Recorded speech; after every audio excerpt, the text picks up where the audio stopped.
Born in Harlow in 1988 and raised in Hertfordshire, Rupert Grint rose to fame after being cast as Ron Weasley in the Harry Potter film series, the world's second highest-grossing movie franchise, at the age of 11, alongside Daniel Radcliffe and Emma Watson. Outside the Potter world, his film roles include Driving Lessons 2006, Wild Target 2010, and Postman Pat 2014. He made his stage debut in Mojo at the Harold Pinter Theatre, London, in 2013.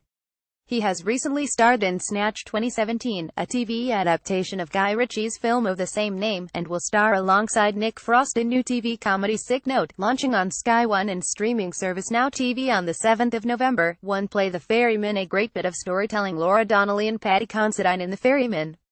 Photograph Johan Persson. I'm a huge Jez Butterworth fan. The first play I ever did was one of his.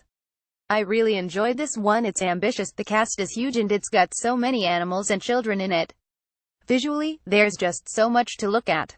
It's set in Northern Ireland in the 1980s, with Thatcher in power, and centered on a farming family who were at one point heavily involved with the IRA. It's a great bit of storytelling and the staging is amazing. It's all set in one part of the house, so you really get a snapshot of the family dynamic.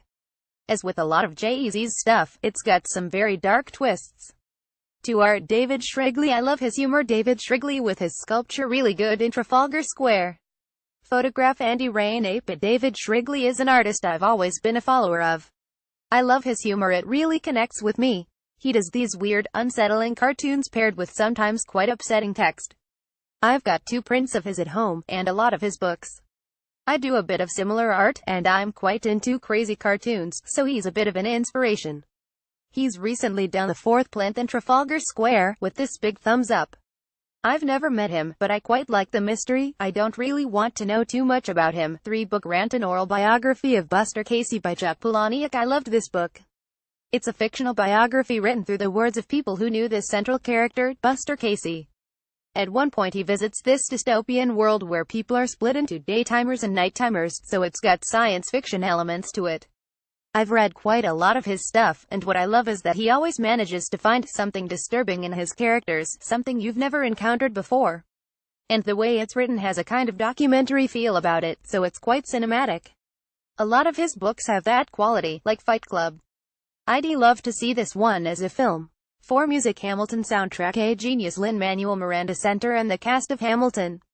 Photograph Joan Marcus. If I'm not very good at keeping up with the charts, I've always felt like a bit of an outsider when it comes to that.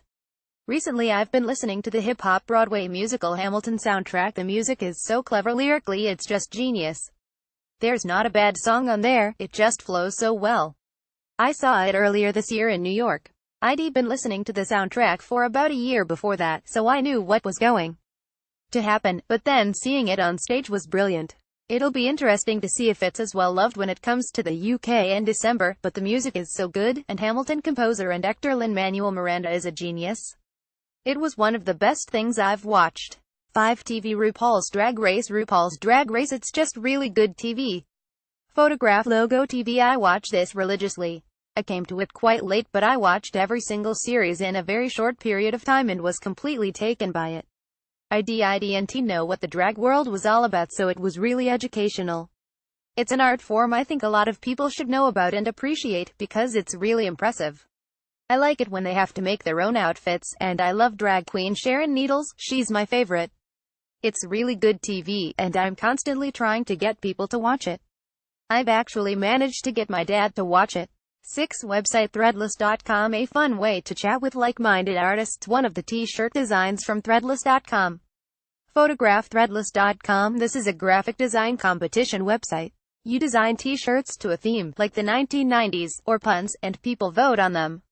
There's this whole community of designers, and if their design wins, it gets made into real products which people can buy on the site. The winners are usually professional graphic designers, but it's open to everyone. I've been designing on there anonymously for a couple of years, under a pseudonym. One of my designs got printed a few months ago. That was big, man. It's a cool site and a clever concept, a fun way to chat with like-minded artists. 7. Game Time Run. London E8. So much fun. A poster for the Time Run escape game. Photograph TimeRun.com. I did this escape room a couple of months ago, and it's really, really fun. You split into teams and go into different rooms and you have to try to get out. When you go with a group of mates, it's a really good night out, and the set's incredible. It has a time travel theme to it. One room is a futuristic spaceship world, one's in Egyptian land, then there's Hitler's office. There are a lot of elements from the Crystal Maze. We were in groups of 5, and you have to work together. We didn't actually escape. We got locked in Hitler's office right at the end, which was quite distressing. But it was so much fun.